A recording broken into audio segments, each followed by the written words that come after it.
Assalamualaikum warahmatullahi wabarakatuh. Innal hamdalillah wassalatu wassalamu ala Rasulillah. Amma ba'du. Faqala Allah Ta'ala fi kitabihil karim. A'udzu billahi minasyaitonir rajim. Ihdinas siratal mustaqim. Siratal ladzina an'amta 'alaihim ghairil maghdubi 'alaihim waladdallin. Amin. Anak-anakku sekalian yang insya Allah akan menjadi sahabat surga, dan mudah-mudahan kita berjumpa di surganya Allah suatu saat nanti. Pada kesempatan kali ini Bapak akan membahas tentang hidayah, tentang petunjuk, tentang huda.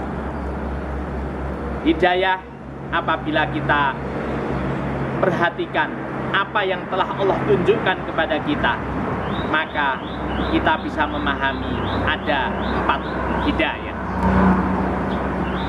Yang pertama adalah hidayatul aql. Sebagai manusia, makhluk Allah yang paling mulia, diciptakan oleh Allah berbeda dengan makhluk yang lainnya, yaitu karena akal.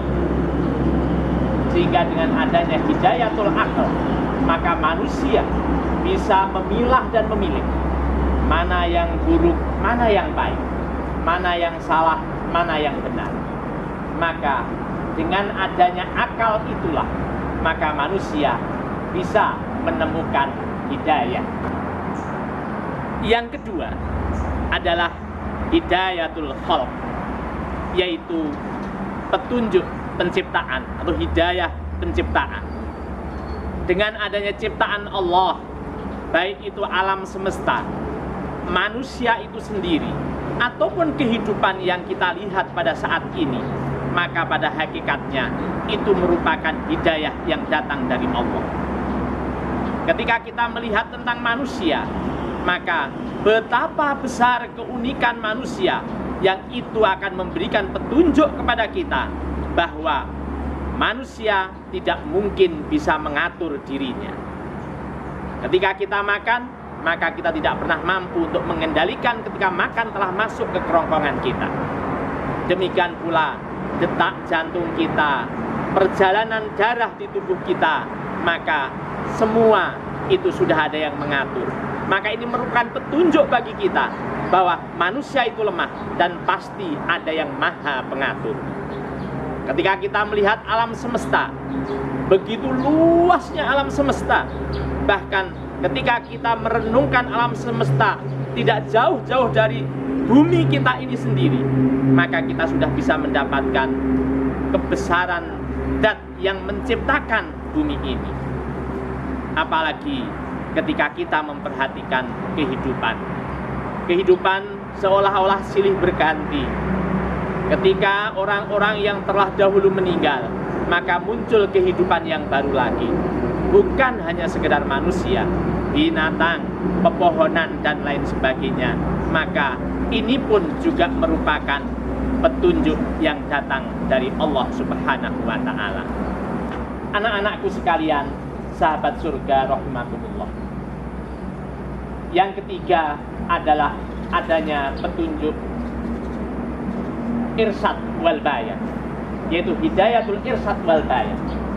Tak lain dan tak bukan adalah adanya aturan-aturan yang Allah turunkan untuk mengatur hambanya yang telah memiliki akal, bagaimana supaya mereka bisa hidup dengan yang terbaik.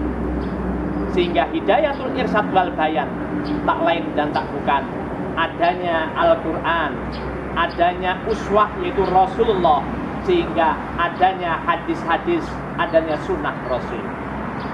Maka di bulan Ramadan ini sangatlah wajar apabila mari kita semangat untuk membaca Al-Quran, mentadaburinya, mengerti isinya, sehingga kita akan tahu sebagai seorang manusia untuk mendapatkan petunjuk supaya langkah-langkah kita untuk menghadap Allah nantinya tidak mengalami kesalahan atau sesat jalan.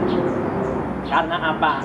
Karena Allah telah menunjukkan kepada kita adanya jalan yang baik dan adanya jalan yang lurus. jalan yang salah, jalan yang benar. Wa hadainahun najdain.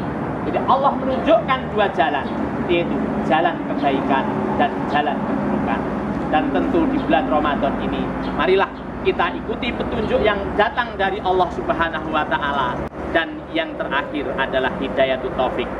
Selama kita memperhatikan alam semesta terikat dengan aturan Allah, maka yakinlah Allah akan memberikan kepada kita semuanya hidayatul taufik. Mudah-mudahan kita semua termasuk hamba-hamba Allah yang senantiasa mendapatkan petunjuk dari Allah Subhanahu wa Ta'ala. Assalamualaikum warahmatullahi wabarakatuh.